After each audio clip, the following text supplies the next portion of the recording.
Assalamualaikum warahmatullahi wabarakatuh.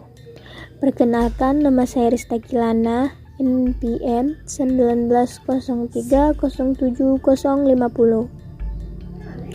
Saya dari Program Studi Pendidikan Agama Islam Universitas Islam Kuantan Singingi. Di sini saya akan menjelaskan tentang uji beda rata-rata, uji beda rata-rata 1 sampel dan uji beda rata-rata 2 sampel.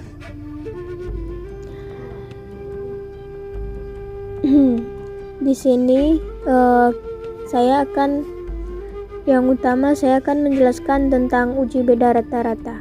Uji beda rata-rata yaitu untuk melihat ada tidaknya perbedaan, dilakukan uji perbedaan 2 rata. Uji hipotesis 2 rata-rata digunakan untuk mengetahui ada atau tidak perbedaan atau kesamaan rata antara 2 buah data.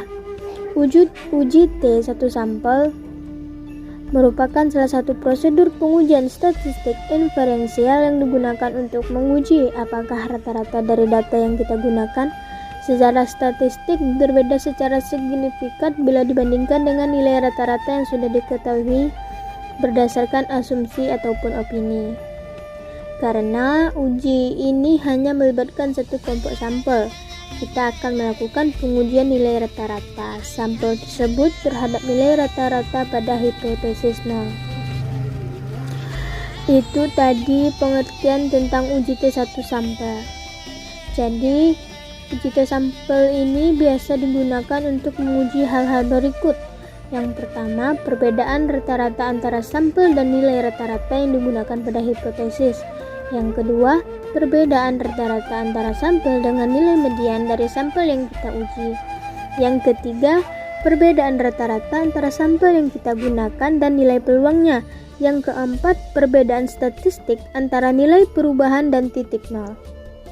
Jadi, uji T1 sampel hanya bisa digunakan untuk membandingkan nilai rata-rata sampel pada satu variabel dengan nilai rata-rata yang sudah ditentukan.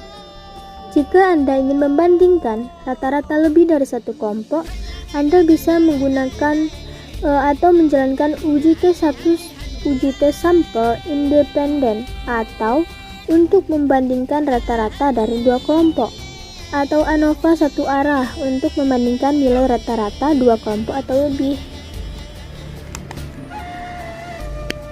Jadi, dalam penggunaan uji T1 sampel, kriteria kondisi data yang harus dipenuhi adalah sebagai berikut. 1. Jenis data yang digunakan adalah interval atau rasio. Sampel yang tentukan signifikansi atau alfa dan daerah penolakan. Di sini dapat kita lihat di bawah ini terdapat uji 2 arah derajat kebebasan karena merupakan uji 2 sampel maka. Bisa dilihat di bawah ini daerah penolakan bisa dilihat. Lalu yang ketiga, pengujian dengan statistik uji bisa dilihat yang seperti gambar di samping ini. Lalu yang keempat, penentuan apakah T0 berada dalam area penolakan atau tidak. Di sini dapat kita lihat di bawah gambar ini. Maka berdasarkan statistik uji, kita gagal untuk menolak H0. Jadi kesimpulannya, berdasarkan hasil pengujian di atas, bisa kita simpulkan bahwa kita gagal untuk menolak H0. Atau bisa disimpulkan juga bahwa tidak terdapat cukup bukti untuk menolak H0. Artinya, dengan tingkat kepercayaan sebesar 95%, rata-rata tinggi badan siswa SMA adalah 170 cm. Masuk ke dalam pembahasan yang kedua, yaitu tentang rata-rata 2 sampel. Rata-rata 2 sampel ini digunakan untuk mengetahui ada atau tidak adanya perbedaan atau kesamaan rata-rata antara 2 buah data. Salah satu teknik analisis statistik untuk menguji hipotesis 2 rata-rata. Pengujian ini merupakan uji statistik parametrik yang tentu saja harus memenuhi asumsi data distribusi normal.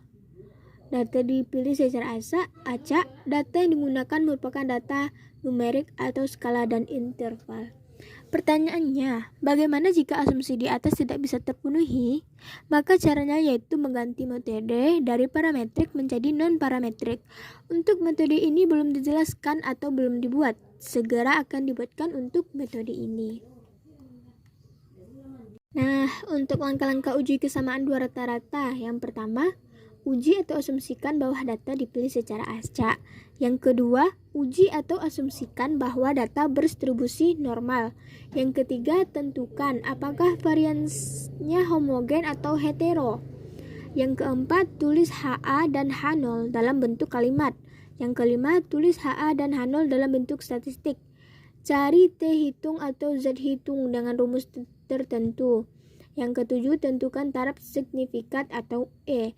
Yang kedelapan, cari T-tabel atau Z-tabel dengan pengujian dua pihak di mana DF yang tergantung rumus.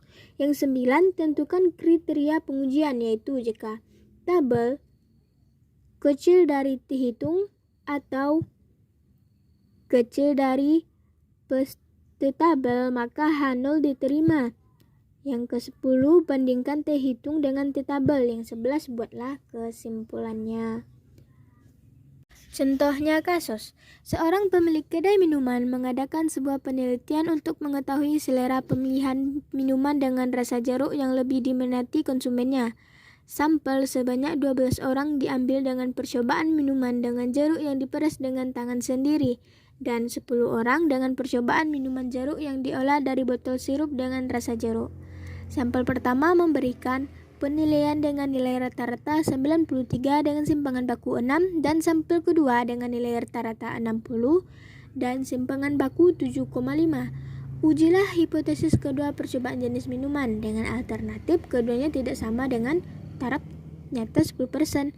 Jadi pembahasannya di sini permasalahannya yaitu membandingkan selera konsumen jeruk yang lebih dinikmati dengan tangan sendiri atau diolah dengan botol sirup. Sehingga di sini menggunakan perbedaan rata-rata dua sampel. Untuk sampel pertama N1 sama dengan 12, untuk sampel kedua N2 sama dengan 10. Sedangkan untuk simpangan baku berbeda yaitu untuk sampel 1 sama dengan 6 dan untuk sampel 2 7,5. Sehingga dapat disimpulkan menggunakan cara varians tidak diketahui dan diasumsikan berbeda karena menggunakan nilai simpangan baku dari sampel. Nah, jadi itulah tadi tentang uji beda rata-rata dan rata-rata satu sampel dan rata-rata dua sampel. Lebih dan kurang saya mohon maaf. Assalamualaikum warahmatullahi wabarakatuh.